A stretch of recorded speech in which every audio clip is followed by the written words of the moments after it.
हाय दोस्तों, मैं श्रवण आप सभी का स्वागत करता हूं अपने यूट्यूब चैनल परीक्षा रात्रि पर। आज हम मौलिक अधिकार में शोषण के विरुद्ध अधिकार और धार्मिक स्वतंत्रता के बारे में जानने का प्रयास करेंगे। तो आप सभी बने रहिए और देखते रहिए। शोषण के विरुद्ध अधिकार।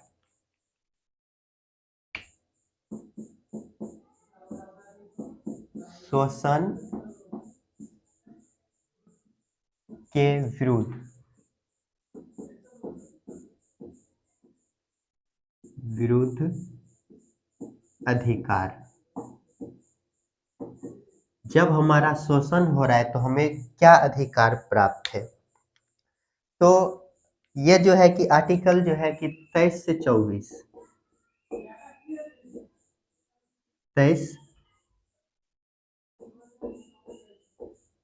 से 24 दो ही आर्टिकल है।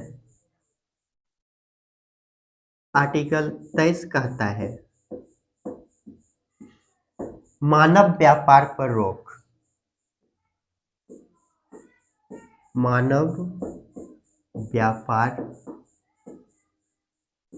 पर रोक। इसी को बोल सकते हैं कबूतरबाजी। कबूतरबाजी।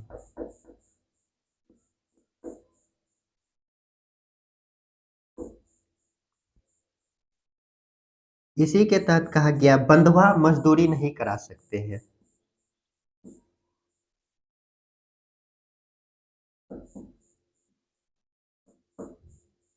बंधुआ मजदूरी पर रोक।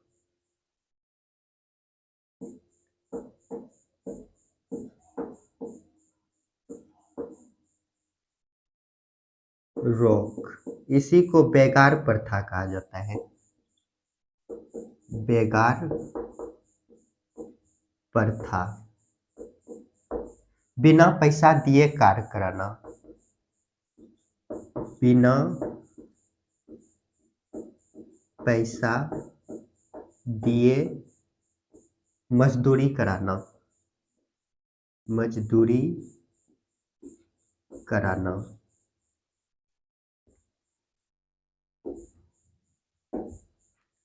इसी में कहा गया है राष्ट्र हित में हम कार्य करा सकते हैं। यहाँ पे नोट देकर लिखते हैं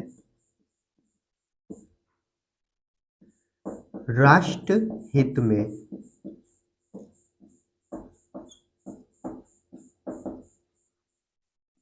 किसी भी व्यक्ति से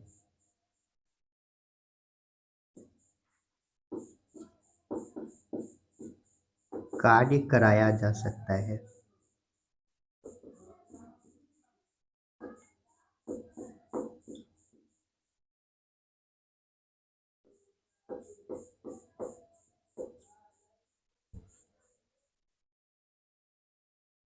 अनुच्छेद 24 आर्टिकल 24 बालात श्रम पर रोक। बाल श्रम या जिसे बालात श्रम कहते हैं पर रोक। इसके तहत 14 वर्ष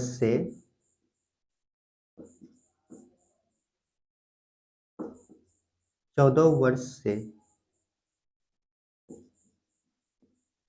कम उम्र के बच्चों से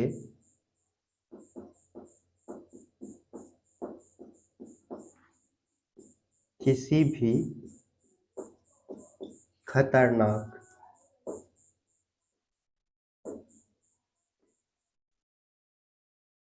कल कारखानों में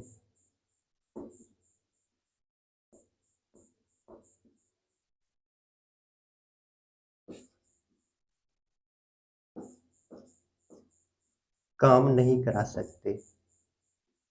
काम नहीं करा सकते हैं। जल्दी से इनको नोट कीजिए। चलिए इनको पहले समझ लेते हैं। ये जो शोषण के विरुद्ध अधिकार है, ये जो है कि आर्टिकल 23 से 24 दो ही आर्टिकल है। जब हमारा शोषण हो रहा है तो हमें क्या अधिकार है? तो अनुच्छेद 23 कहता है मानव व्यापार। जैसा कि मध्यकालीन भारत में आप सभी देखते होंगे कि गुलामों का व्यापार होता था, तो उसे ही मानव व्यापार कहा जाता है। तो मानव व्यापार पर रोक लगाने की बात कही गई है। इसी को ही कहा गया कबूतरबाजी पर रोक। इसी के तहत कहा गया बंधुआ मजदूरी या बेगार प्रथा पर रोक। बंधुआ मजदूरी का मतलब हो गया बिना पैसा दे करके मजदूरी कराना। बेगार प्रथा पर रोक, बिना पैसा दिए मजदूरी कराना।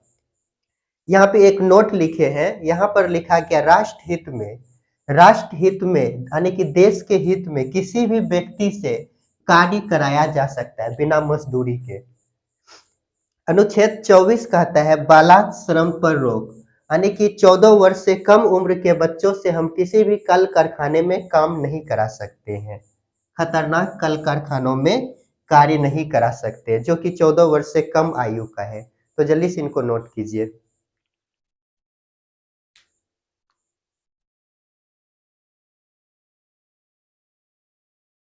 चलिए इनको मिटाते हैं।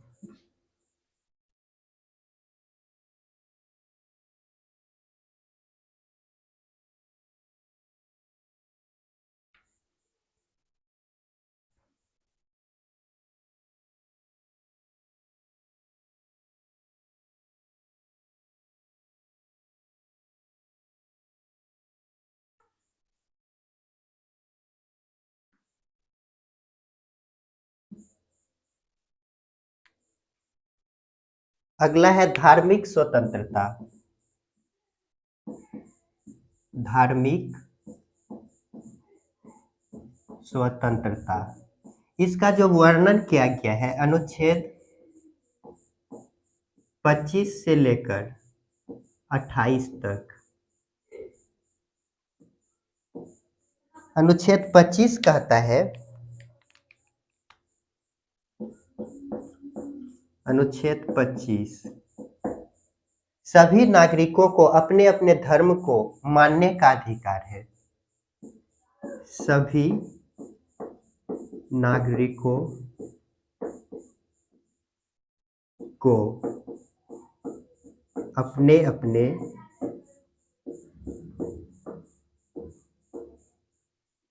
धर्म को मानने, इसी में कहा गया प्रचार प्रसार करने, प्रचार प्रसार करने, धर्म में लिखे हुए बातों के अनुसार चलने, धर्म में लिखे हुए बातों के अनुसार चलने,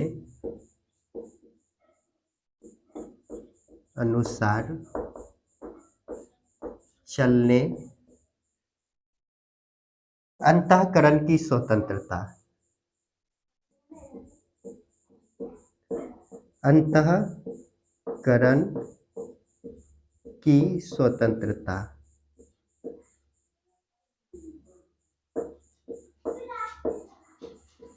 इसी को बोल सकते धर्म परिवर्तन। धर्म परिवर्तन,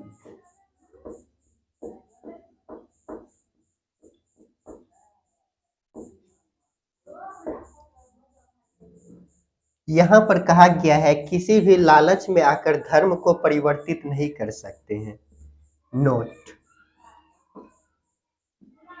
किसी भी प्रकार के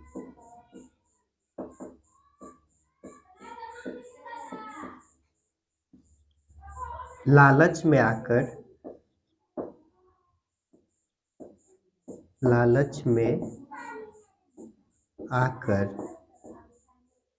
धर्म परिवर्तन पर रोक।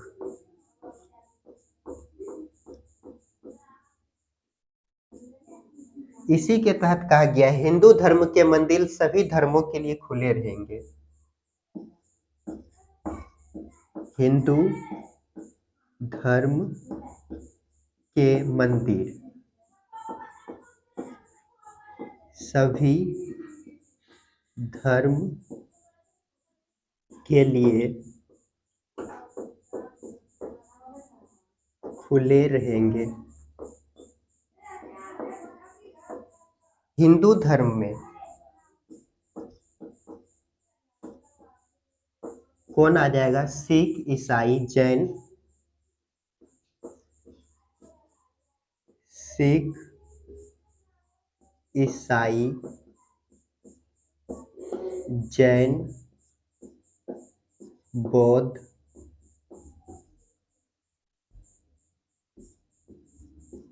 संथाल। जल्दी से इनको नोट कीजिए।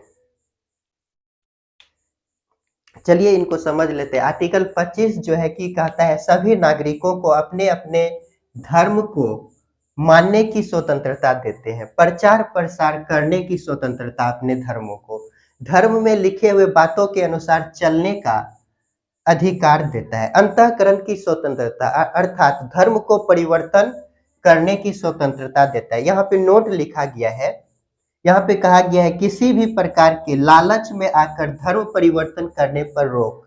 ऐसा नहीं कि कोई हमें पैसा दे रहा है अपने धर्म को परिवर्तित कर ले, इस पर रोक लगाया गया है। यहीं पे हिंदू, यहाँ पे कहा गया है एक पॉइंट, हिंदू धर्म का जो मंदिर है उसमें सभी धर्म के, उसे जो है कि सभी धर्मों के लिए खुले रहेगा, यानी कि हिंदू धर्म के मंदिर में सभी आ जा सकते हैं। हिंदू धर्म में कौन आ जाता है? तो सिख, ईसाई, जैन, बौद्ध, संथाल, इन सभी के मंदिरों में सभी धर्म के लोग आ जा सकते हैं। जल्दी से इनको नोट कीजिए।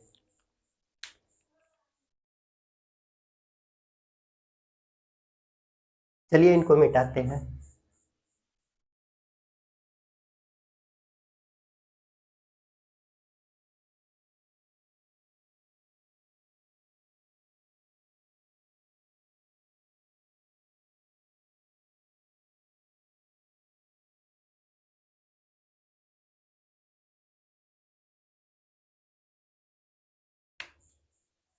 अनुच्छेद 26,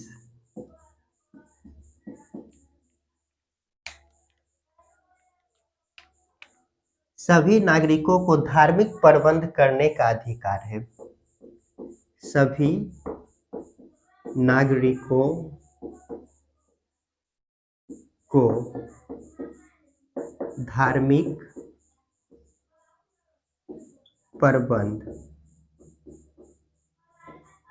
करने का अधिकार है। प्रबंध का मतलब हो गया धर्म से रिलेटेड कोई भी वस्तु को जुटाना, वस्तु जुटाना।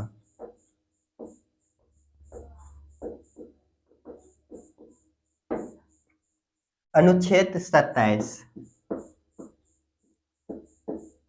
अनुच्छेद 27 कहता है सरकार किसी एक धर्म को बढ़ावा देने के लिए टैक्स नहीं देगा। सरकार किसी एक धर्म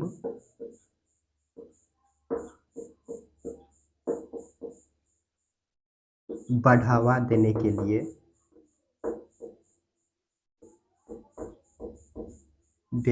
लिए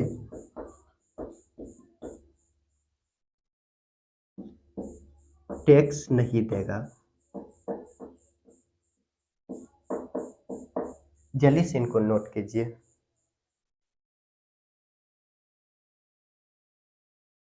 यहीं पे यहाँ पे एक पॉइंट और लिख लीजिए, धार्मिक कार्यों को संपोषित करने का अधिकार दिया गया है। धार्मिक कार्यों को संपोषित करने का अधिकार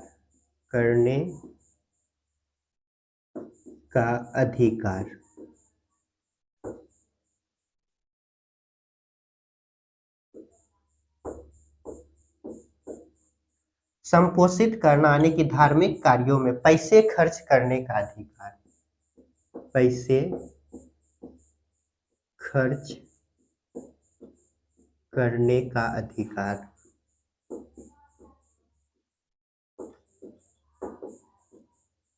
जल्दी से इनको नोट कीजिए।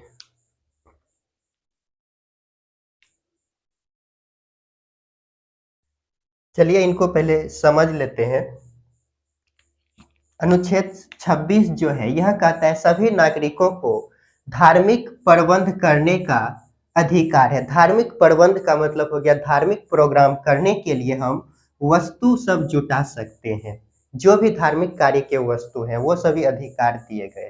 अनुच्छेद 27 कहता है सरकार किसी एक धर्म को बढ़ावा देने के लिए टैक्स नहीं देगा। यहाँ पे फिर लिखे हैं नीचे में धार्मिक कार्यों को संपोषित करने का अधिकार है। संपोषित का मतलब हो गया पैसे खर्च करने का अधिकार। नागरिक चाहे तो धार्मिक कार्यों में पैसे खर्च कर सकते हैं, लेकिन सरकार किसी एक धर्म को बढ़ावा देने के लिए टैक्स नहीं देंगे। उसके नजर में सभी धर्म बराबर है। जल्दी से इनको नोट कीजिए।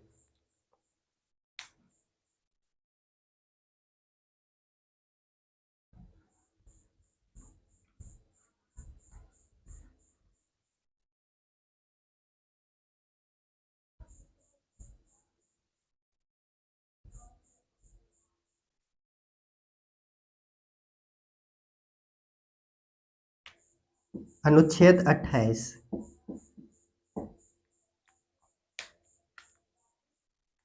धार्मिक शिक्षा सभी नागरिक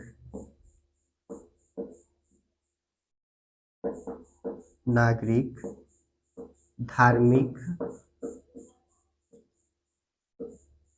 शिक्षा सभी नागरिक को धार्मिक शिक्षा उपासना में उपस्थित होने का अधिकार है।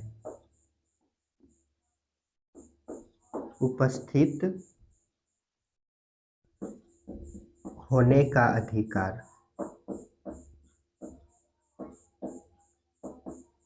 अधिकार है। यहीं पे एक नोट लिखते हैं किसी भी विद्यालय में धार्मिक शिक्षा नहीं दिया जाएगा। किसी भी विद्यालय में धार्मिक शिक्षा नहीं दिया जाएगा। जल्दी से इनको नोट कीजिए।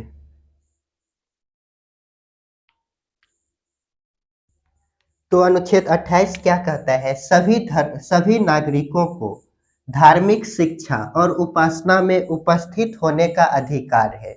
जब कोई धार्मिक उपासना हो रहा है अपने धर्म से रिलेटेड तो वहां पे उपस्थित हो सकते हैं, यह अधिकार देता है। उसके बाद यहाँ एक नोट लिखे हैं किसी भी विद्यालय में धार्मिक शिक्षा नहीं दिया जाएगा। कोई भी विद्यालय जो भारत में है वहां पर धार्मिक शिक्षा नहीं दिया जाएगा। जल्दी से इनको नोट कीजिए। तो दोस्तों आज हम धार्मिक स्वतंत्रता के बारे में जानने का प्रयास किए। अब मिलते हैं नेक्स्ट वीडियो में। वीडियो देखने के लिए धन्यवाद।